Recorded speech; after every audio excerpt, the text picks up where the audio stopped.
Kur'an, fikir özgürlüğü adı Müslümanların altında Kur'an'a Allah tarafından hakaretler gönderdiği yaptılar hidayet ve bu rehberidir. hakaretleri telin etmek için Kur'an, Müslümanların hayat kitabıdır. ve inşallah bu Hayat tepkimiz programıdır. başta Türkiye'yi ve İnsanlar tüm İslam Kur'an ile ülkelerini Rabbine harekete ancak geçirecektir. bağlanabilirler. Kıymetli Kur'an kardeşlerim, ile ancak yerden Kur'an'ın göğe nurunu bağlanabilirler. ne- Kim ona Çünkü sımsıkı bağlanırsa o dosdoğru yolda köleliğin ilerlemeye önündeki devam edecek. en Kim de büyük ondan engeldir. koparsa sapıklığa Kur'an düşecek. kölelik İtibarla zincirlerini Müslümanların kırıyor. Çünkü Kur'an'a Kur'an'ın olan güneşi bağlılığı batıyı da iman aydınlatıyor. noktasında, Bundan Rabbini dolayı tanıma Kur'an'a noktasında saldırıyorlar. en nihai noktadır. Tarihte Kur'an olmazsa devasa biz kütüphaneleri Rabbimizi yakan, tanıyamayız. Orta Çağ Kur'an zihniyetidir olmazsa Kur'an'ı yakan. biz yolumuzu düzeltemeyiz. Kitapları yakmak Ancak biz Kur'an'la ayakta Moğolların durabiliriz.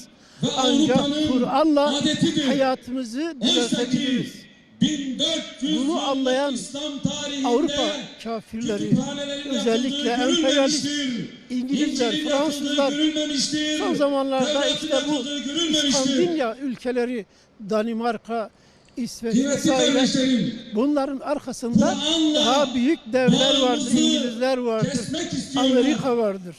Çünkü Bunlar Kur'an Müslümanlarla fikri Kur'an arasında ve cinsi bariyer sapkınlıkların koymaya çalışıyorlar. önündeki Müslümanları en büyük Kur'an'dan engel. koparmak için, Çünkü uzaklaştırmak Kur'an, için yeryüzünde çok oyunlar bozgunculuk oynadılar, çıkarmayın oynuyorlar diyor. ve Kur'an, oynayacaklar. haksız yere cana kıymayın Ancak diyor. bizim de Kur'an, görevimiz insanları Kur'an'a sömürmeyin bağlı diyor. olarak Kur'an, sımsıkı diri diri kızlar Kur'an'ı görmeyin muhafaza diyor. edelim.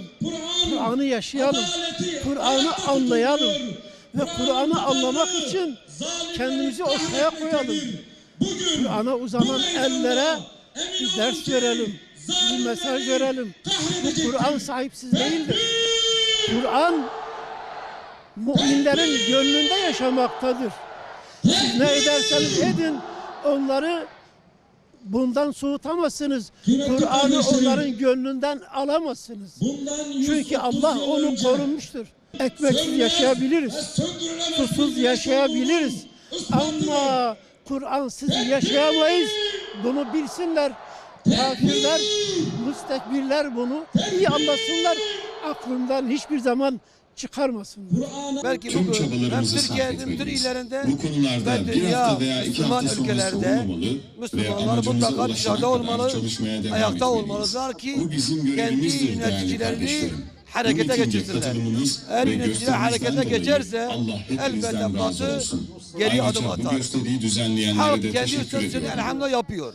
Dünya Bundan sonraki Müslüman aşamada Alimler Birliği mütevelli Müslüman heyeti üyesi yöneticilere iş Mısırlı düşüyor. alim, Profesör Bunlar Doktor Vasfi Batı'yla, Aşur Ebu Zeyd. İsveç'le, Danimarka'yla Öyleyse gibi Kur'an-ı ülkelerle Kerim'e hakaret etmek, mutlaka bütün kutsal onlara kitaplara, bütün geri peygamberlere adım ve attıracak bütün kavimlere hakaret adımlar etmektir. atmalı.